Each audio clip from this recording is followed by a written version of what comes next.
Bom dia, galerinha do terceiro ano. A gente vai estar dando início aí ao nosso segundo bimestre aí, finalizando aí o módulo 9, ah, dando início, na verdade, ao terceiro capítulo. Terceiro capítulo não, capítulo 27, perdão. O capítulo 27 ele vai ser bem curto, ele fala das 5 regiões, então vai dar pra gente trabalhar aí em três aulinhas aí, e a gente já parte pro próximo módulo, que ele também é bem simples, então dá pra gente dar uma corridinha sem atrapalhar ninguém. Bom, hoje é sábado de manhã, mas vocês vão estar vendo essa aula aí na semana, provavelmente na terça-feira. Então, vamos dar continuidade. Vamos lá, capítulo 27, página, vou anotar aqui para não esquecer, da página 6 em diante, ok? Turminha, a gente vai falar da região norte. E não tem como falar da região norte sem falar da floresta amazônica, ok? Mas, enfim, vamos dar continuidade. Galera, a região norte, ela corresponde a 45% do território brasileiro, ou seja, é a maior região do território brasileiro. Ela corresponde à região norte, os estados do Acre, Amapá, Amazonas, Pará, Rondônia, Roraima e Tocantins. Lembrando que nem sempre o Tocantins pertenceu à região norte. Houve uma época que ele pertenceu, acho que antes de 88, se não me engano, ele pertencia ali ao centro-oeste. Mas as características climáticas ali era mais próximo da região norte, então resolveram mudar ele de região, levaram ele para o norte, ok? Até porque o Tocantins ele era parte do Goiás, entendem? Mas enfim, isso aí é assunto para outras aulas. Continuando, galera. Ah, a maior parte da floresta amazônica ela está concentrada dentro do Brasil, ok? A gente tem aí a floresta amazônica, ela é gigantesca. Boa parte dela está concentrada no Brasil. Isso faz com que muitas das ações que no caso que envolva a floresta, eles precisam passar por acordos diplomáticos com outros países. Aí na página 6 você vai ver a dimensão do tamanho dela. Lembre-se que a gente tem a Amazônia Legal. A Amazônia Legal é aquela que está dentro do território brasileiro, ok? Ou seja, aquela parte que pertence ao Brasil. E a gente tem a floresta amazônica em si, que ela passa no caso, por outros países, por outros estados.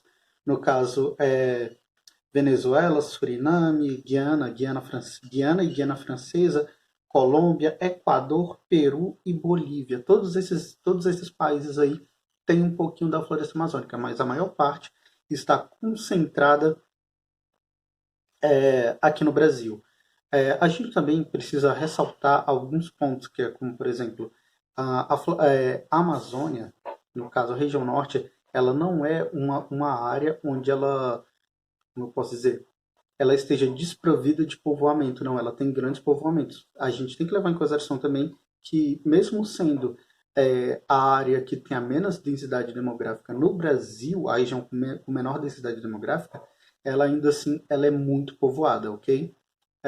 Lógico, questões das fronteiras ali, tem algumas partes que ainda não é tão povoada assim, devido à densidade da floresta, devido a áreas de proteção ambiental, enfim. A gente também tem reservas indígenas ali, que boa parte das reservas indígenas do Brasil estão concentradas na região norte, e isso a gente vai ver que gera alguns conflitos entre poceiros, entre fazendeiros, entre mineradores. Por quê, galera? Porque o norte do Brasil ele é rico em minerais. Tanto que a gente vai ver até mais para frente, daqui a pouco a gente vai ver alguns projetos como de Serra Pelada e tal, que era justamente para extrair esses minérios lá no Pará. Turminha, mas a Amazônia em si, a região norte, quando eu falar a Amazônia, eu estou me referindo à floresta, ok? Então, lembre-se de toda a região norte, porque a floresta amazônica, ela abrange ali toda, perdão, toda a região norte ali e uma parte do centro-oeste também. Mas a gente, toda vez que eu falar floresta amazônica, eu vou estar me referindo basicamente a toda a região norte, ok? Turminha, No caso, a região norte ela é forte em recursos, como por exemplo a gente tem recursos minerais, grandes jazidas de minério, principalmente no Pará. A gente tem ali na Amazônia também ah, a extração de madeira, a gente tem borracha, a gente tem uma potência fluvial muito grande, ao qual essa potência fluvial ela é utilizada para usinas hidrelétricas. E a gente também tem ah, essa expansão aí da fronteira agrícola, ok? Agora, a gente para pensar, quando a gente trata de minério e da expansão da fronteira agrícola, o motivo dos choques com muitas comunidades indígenas lá, ao qual vocês já têm ciência por assistir jornais, verem reportagens, que há muitos conflitos entre mineradores, entre fazendeiros e, na, e no caso ali, comunidades indígenas. A gente também tem que ressaltar que essa expansão, tanto das mineradoras como da exploração de madeira e da expansão agrícola, faz com que o desmatamento ele seja muito grande. A gente tem aí na página 7 um exemplo disso. Tem um grande cinturão ali do desmatamento. Observem que ele circunda, pode-se dizer, a floresta amazônica, ou seja, ele está indo de estados ali como Maranhão, Mato Grosso e Tocantins, ele está aumentando, ou seja, a pressão está vindo das outras regiões, por assim dizer, dos outros estados, está diminuindo ali, está fechando o cerco, ou seja, o desmatamento ele está crescendo. Turminha, a gente não pode deixar de lembrar que a partir do século XX, a gente estudou isso no primeiro capítulo, que desde o século XX há um acelerado processo de urbanização ali no norte, tanto que tinha a estrada de ferro Madeira-Mamoré, teve a questão ali de utilizar os rios como rota de navegação, tinha a questão ali das drogas do sertão, ao qual a gente vai ver também. Enfim, galera. Mas enfim, isso é para vocês terem noção ali no caso de aspectos ali que representam a região norte, ou seja, que está dentro ali da região norte. A gente também pode falar do relevo, galera. O relevo da região norte, ele é basicamente formado por planícies e depressões, ok? Professor, como assim? Galera, planícies geralmente são aquelas regiões que estão no nível do mar ali, ah, também pela influência ali dos rios e tal, ao qual a gente vai ver também na questão hidrográfica, acaba aplanando ali.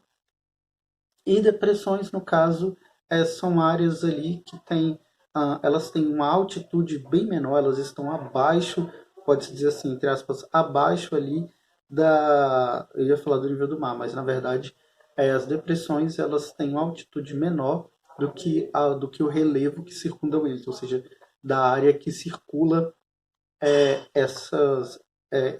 vou colocar entre aspas novamente, esses buracos, porque lembrando que até um espaço entre duas montanhas ali, ele já pode ser considerado uma depressão, ok? Turminha, a gente tem a hidrografia. A região norte, ela tem uma hidrografia muito densa, tem uma hidrografia muito forte, inclusive a gente tem o rio Amazonas, que é considerado o maior rio do mundo aí. Ele tem uma extensão gigantesca, ele supre, pode dizer, ele corta o estado do Amazonas ao meio, inclusive seus afluentes ali, tem vários afluentes ali que fazem conexão ali com ele e que deixam a região ali do norte do Brasil como se fala, muito densa. É uma região assim que tem essa parte hidrográfica é muito rica. Isso acaba influenciando tanto na fauna quanto na flora. Tem espécies de peixes lá que ainda nem foram catalogadas, espécies de animais que ainda nem foram catalogadas e plantas também, para vocês terem uma ideia da riqueza que está na região norte. A gente tem um clima equatorial, com poucos períodos de estiagem ali. Estiagem é o quê? Poucos períodos sem chuva. Galera, lá às vezes chovem 40 dias direto ali de chuvas torrenciais. Se você reclama dessa chuvinha que tem aqui no centro-oeste, que tem aqui em Águas Ilhas, que chove às vezes o dia todinho aquele sereninho ali, é porque vocês não viram as chuvas que tem no Amazonas. Só para vocês terem ideia, tem árvores lá com 15 metros de altura e na época de chuva os rios sobem tanto que o nível da água chega na copa dessas árvores, ok? Então, para vocês terem ideia da quantidade de chuva e da influência hidrográfica que tem naquela região. A gente tem uma vegetação de mata de igapó, mata de várzea e mata de terra firme. Ou seja, ah, a gente pode colocar isso aí quanto mais próximo do rio e vai se afastando um pouquinho. Vem igapó, vem várzea e matas de terra firme, geralmente são aquelas que estão em uma altitude maior, que não sofrem tanta influência assim, no caso das inundações, das cheias dos rios, ok? E voltando a falar aí dessa questão da mata aí, a gente tem essa questão aí no caso do desmatamento, que ele vem crescendo aí, ele está afunilando aí, vocês podem ver lá na página 7, como eu citei. Então é uma questão assim que gera grande problema aí para essa região. E esse desmatamento ele já está em torno aí de uns 500 mil quilômetros quadrados, para vocês terem ideia do tamanho que está essa zona aí do desmatamento na região norte. Turminha, a gente vai falar agora aqui de povoamento, ok? Até aqui tá tudo ok? Se não tiver, eu tô tentando ser um pouquinho mais breve, até porque a gente viu boa parte disso no primeiro capítulo, a gente falou sobre essa questão ali da região, dessas características da região ali. Então, por isso, essa região norte a gente vai passar por ela assim bem breve, porque são características assim que a gente já viu, ok? Turminha, lembre-se, qualquer dúvida, estou à disposição no WhatsApp, estou à disposição no Insta, no Facebook, no número pessoal mesmo, podem chamar, podem ligar, fazer sinal de fumaça, mandar pombo correio, qualquer forma que vocês encontrarem para entrar em contato, fiquem à vontade, ok? Até nos próprios comentários dos vídeos aqui, se vocês tiverem dúvida, podem fazer, porque eu leio esses comentários, eu tenho acesso, no caso, logicamente eu tenho acesso, né? Eu vejo os comentários ali, se possível eu também tiro dúvidas por lá, ok? Então fiquem à vontade. Galera, ocupação e povoamento. Como a gente viu no capítulo anterior, boa parte da população ali, da região, no capítulo 25, perdão, como a gente viu no capítulo 25, boa parte da população ali da região norte, ela é de comunidades indígenas, de comunidades ou descendentes de indígenas, ok? Galera, a gente precisa lembrar que 38% dos indígenas que vivem no Brasil, eles estão lá. Professor, mas 38% isso é menos da metade.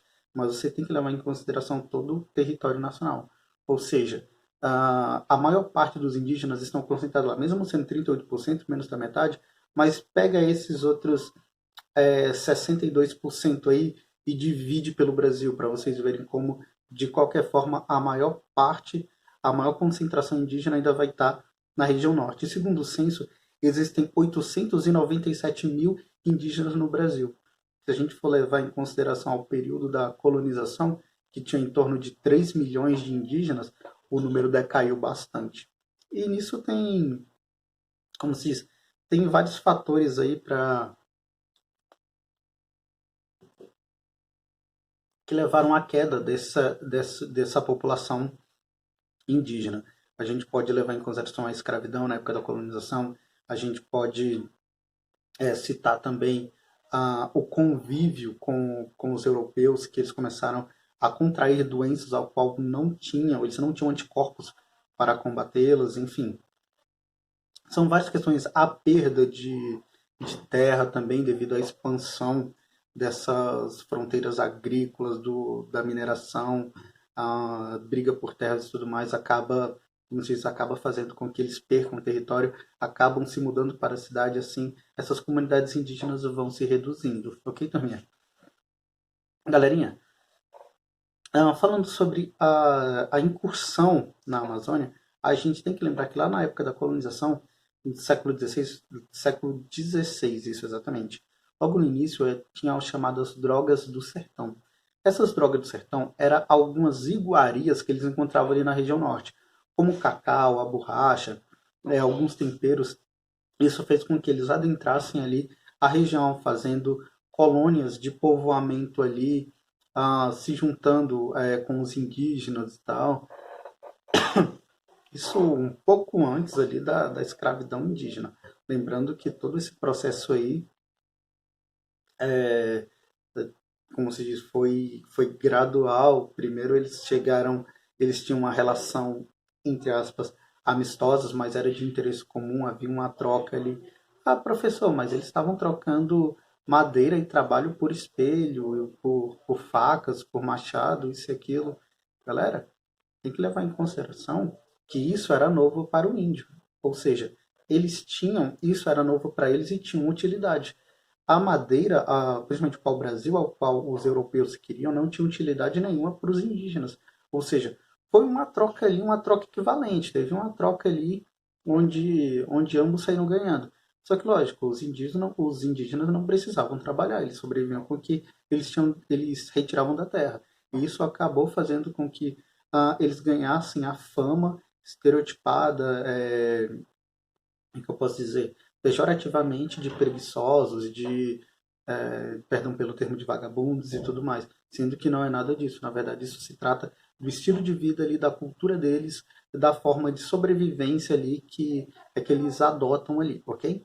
Turminha, dando continuidade. Já no século XVII, foi onde a escravidão indígena começou a pegar ferrenhamente. E aí foi onde as populações indígenas começaram a decair, tanto pela escravidão quanto pelas doenças que eles contraíam aí dos europeus, que eles estavam adentrando ali a região. Alguns estavam com o intuito de catequizar ali, levar a religião para eles, dizendo que eles eram povos sem almas, justamente por eles não ter religião. Mas isso acabou fazendo com que houvesse um, um grande, vou colocar, holocausto indígena, porque eles eram escravizados. Quando eles não eram escravizados, às vezes eles acabam, só pelo contato com os povos europeus ali, eles acabavam contraindo doenças, ao qual levava à sua morte. No século XVIII começou a ter um mapeamento das bacias hidrográficas da Amazônia.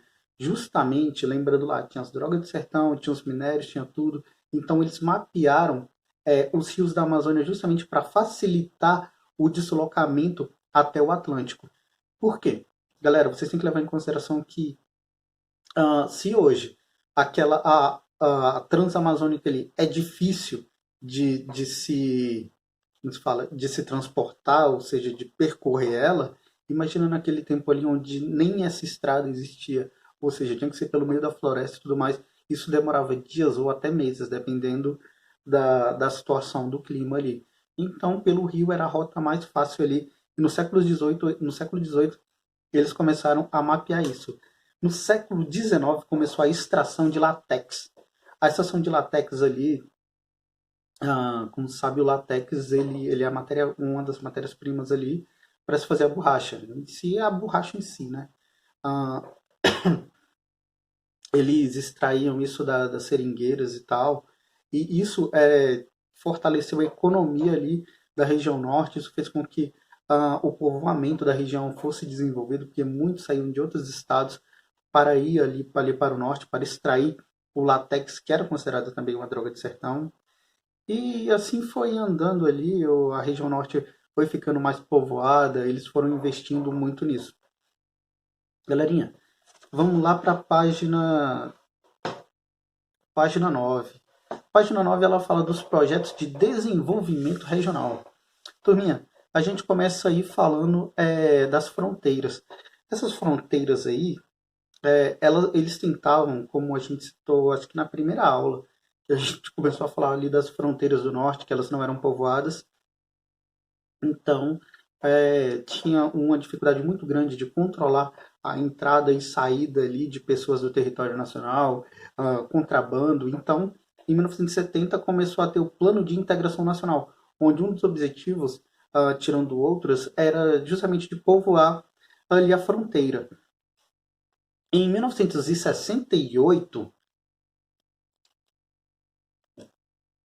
Em 1968 começou a construção ali na época ali do regime militar, começou a construção da rodovia Transamazônica, que era justamente para facilitar o transporte ali de mercadorias, tanto indo quanto vindo ali da região norte.